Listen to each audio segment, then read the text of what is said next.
Relatos de terror. La familia Martínez vivía en una granja apartada, rodeada de campos interminables y bosques que parecían devorar el horizonte. El viento susurraba entre los árboles, y el canto de los grillos llenaba la quietud de la noche. La vida en el campo era simple, tranquila, o al menos eso era lo que todos creían. Cada día, después de las tareas diarias, se reunían alrededor de la mesa a cenar, sin más preocupaciones que la cosecha y el cuidado de los animales. La granja, aunque alejada de la ciudad, tenía un aire acogedor. La casa, de madera envejecida, se erguía con dignidad, como si resistiera los embates del tiempo. Pero había algo en el aire que se había vuelto pesado, algo que los Martínez no sabían cómo describir.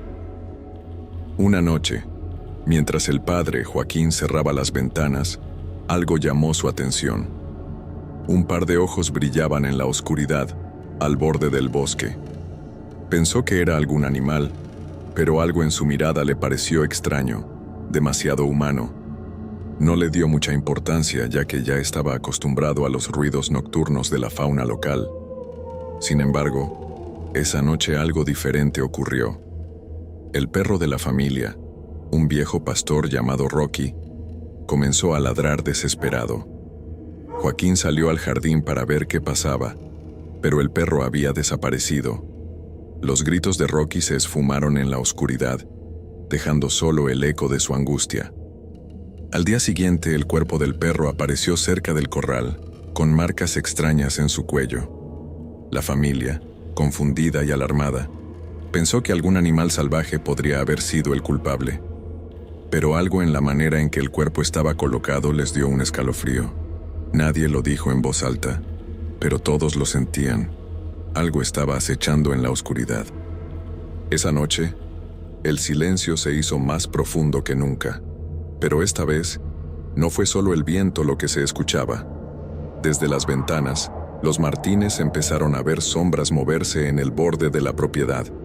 Algo los observaba, pero cuando intentaban mirar con más atención, no veían nada más que la vasta oscuridad del campo. El aire se volvía cada vez más pesado, y la casa, que alguna vez había sido un refugio, parecía estar siendo rodeada por algo invisible, algo que esperaba.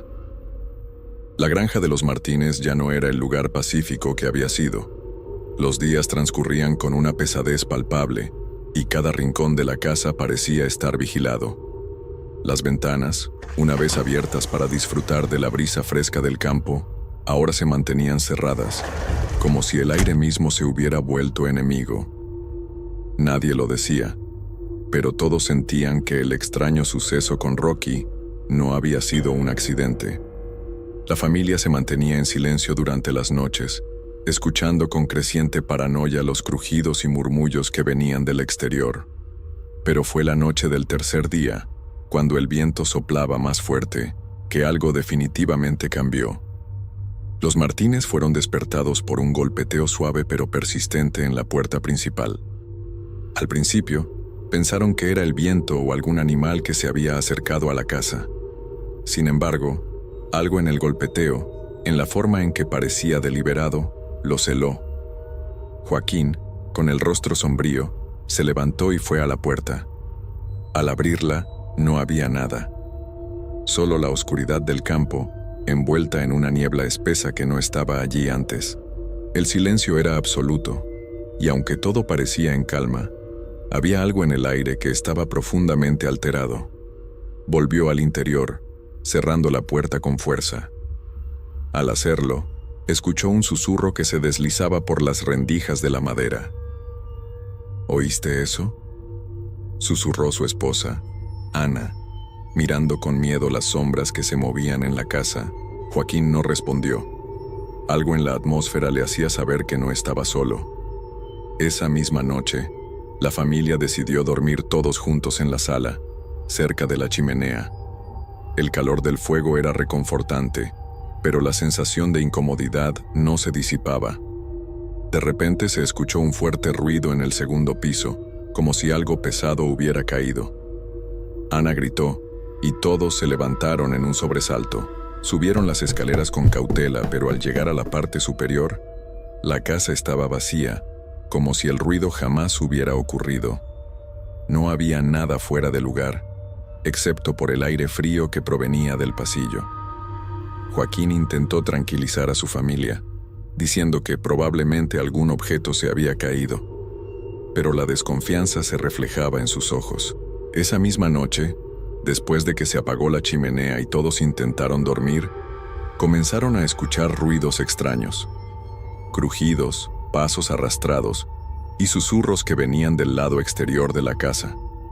Al principio pensaron que era la casa que se asentaba, pero pronto se dieron cuenta de que los sonidos no eran de la estructura, sino de algo o alguien que se movía lentamente alrededor de la casa.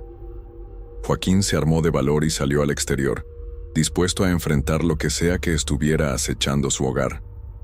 Al llegar al jardín, lo primero que notó fue una huella extraña en el suelo, una marca larga y profunda, como si algo arrastrara su cuerpo a través de la tierra húmeda. Decidió seguirla. La huella lo condujo hasta el borde del bosque, donde la oscuridad se tragaba todo. Fue allí, entre los árboles, que vio una figura encapuchada, su rostro imposible de distinguir. La figura se detuvo, como si supiera que él estaba ahí, y giró lentamente hacia él. El aire se heló, y el silencio fue total. Joaquín intentó gritar, pero su voz se ahogó en su garganta. La figura desapareció rápidamente en la oscuridad, dejándolo solo con su creciente terror. Cuando regresó a la casa, el miedo ya se había apoderado completamente de él. Esa noche, todos los miembros de la familia escucharon, con horror, cómo alguien tocaba las ventanas, lentamente, con los mismos golpes meticulosos, uno tras otro. Nadie se atrevió a moverse. El terror era tan palpable que parecía que el aire mismo se volvía más espeso. La siguiente mañana Joaquín salió nuevamente para comprobar los alrededores. Mientras caminaba cerca del corral, algo le llamó la atención. El perro, Rocky, había sido arrastrado hasta allí, y su cuerpo estaba colocado de una manera grotesca, su cuello roto en un ángulo imposible. Los ojos del animal, completamente abiertos, parecían mirar fijamente el horizonte, como si aún estuviera observando algo más allá de la muerte. En ese momento, Joaquín comprendió que lo que acechaba a su familia no era una bestia salvaje, ni un simple ladrón. Había algo mucho más siniestro en marcha, y lo peor de todo, no había manera de escapar. El amanecer llegó con un cielo gris y apagado, como si el sol hubiese decidido no salir del todo. En la casa Martínez, nadie hablaba. Las ojeras marcaban sus rostros, los labios secos, las manos temblorosas. No habían dormido, solo habían esperado. El silencio, más que un descanso, era una tregua incómoda. Joaquín no quiso hablar de la figura que había visto en el bosque. Ana sabía que algo se lo estaba comiendo por dentro, pero no se atrevía a preguntarle. Esa tarde, los dos hijos mayores, Tomás y Mateo, salieron al campo con herramientas, dispuestos a revisar las cercas del corral.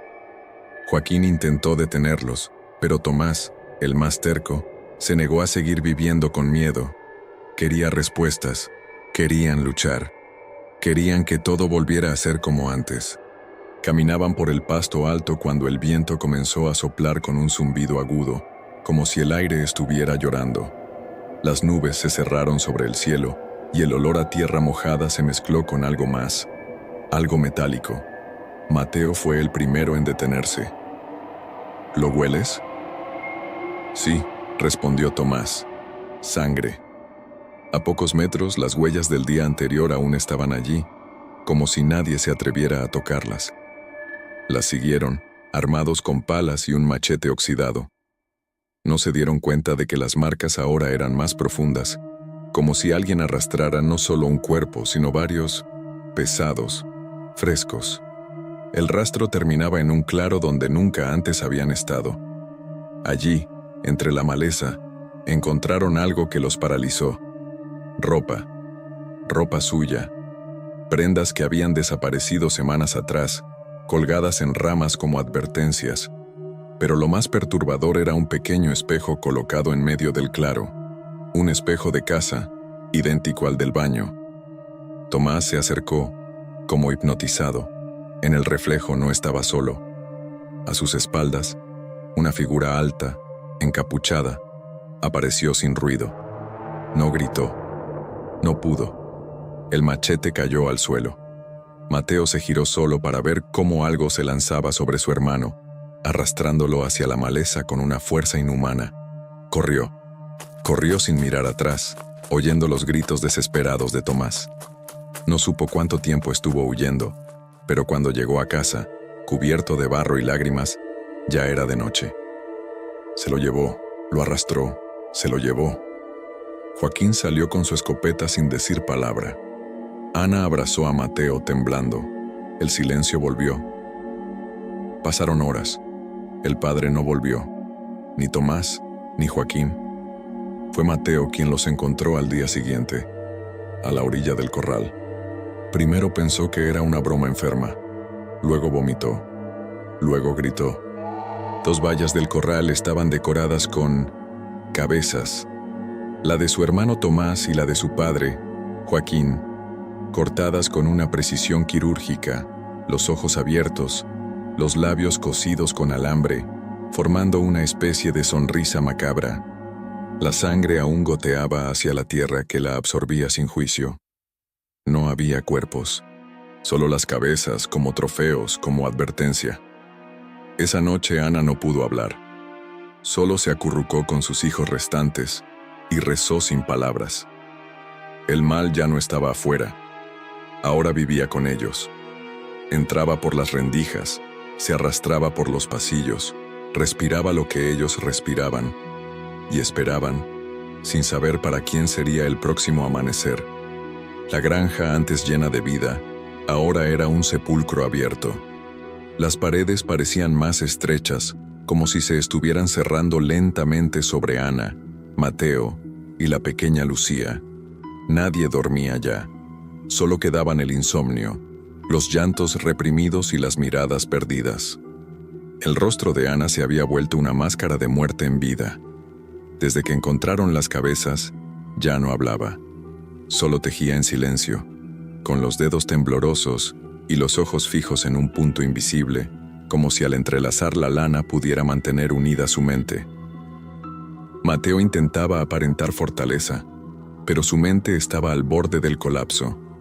Escuchaba los pasos por las noches, los susurros que se metían en sus sueños y lo despertaban jadeando, con la sensación de que alguien estaba sentado en su pecho.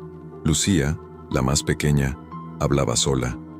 Decía que el hombre de las vallas la visitaba por las noches, que se agachaba junto a su cama y le contaba cosas horribles en voz baja. Ana al principio pensó que eran delirios, hasta que una madrugada la encontró en el patio en camisón descalza, hablando con la nada. «Dice que va a llevarme a donde están papá y Tomás», dijo la niña con voz monótona, mientras señalaba el pozo seco detrás de la casa. Fue entonces que Ana tomó la decisión, empacó lo poco que tenían y esperó el amanecer. No se quedarían una noche más. Iban a huir, aunque el campo se tragara los caminos y la niebla tapara el mundo. Pero la noche llegó antes de tiempo. Una sombra se cernió sobre el cielo. Las luces de la casa comenzaron a parpadear hasta extinguirse. La puerta principal se abrió sola con un crujido fúnebre. Y entonces comenzó el infierno. Las ventanas se astillaron desde afuera. Algo caminaba alrededor de la casa. No corría, no huía, caminaba, como si supiera que ellos ya no tenían escapatoria. Los pasos eran lentos, húmedos, arrastrados, y luego vino el canto.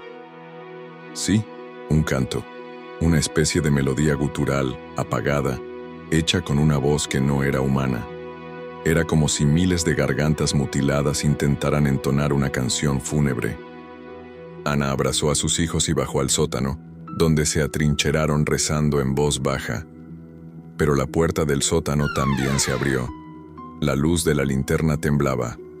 Y entonces lo vieron. No era solo un hombre. Era un rostro sin rostro, una figura alta cubierta de piel cocida, hecha de fragmentos humanos como si hubiera sido tejida con los restos de otros. Llevaba un delantal ensangrentado y en sus manos una cuerda. Arrastraba algo o alguien. Mateo se interpuso. Ana gritó. La criatura avanzó lentamente. La linterna cayó al suelo. Oscuridad. Gritos. Después, solo silencio. Solo el viento. Días más tarde, un grupo de vecinos encontró la casa. Nadie respondía. Al entrar, encontraron todo en orden, excepto por una cosa: el patio trasero. En las vallas del corral, ahora había 4 cabezas, colocadas con precisión, sonrientes. La casa fue abandonada. Nadie volvió. Solo el viento recuerda los nombres de los Martínez. Y por las noches, cuando la bruma se posa sobre los campos, aún puede escucharse ese canto lejano, como una canción de cuna maldita, que anuncia que el hombre de las vallas ha regresado para seguir su obra.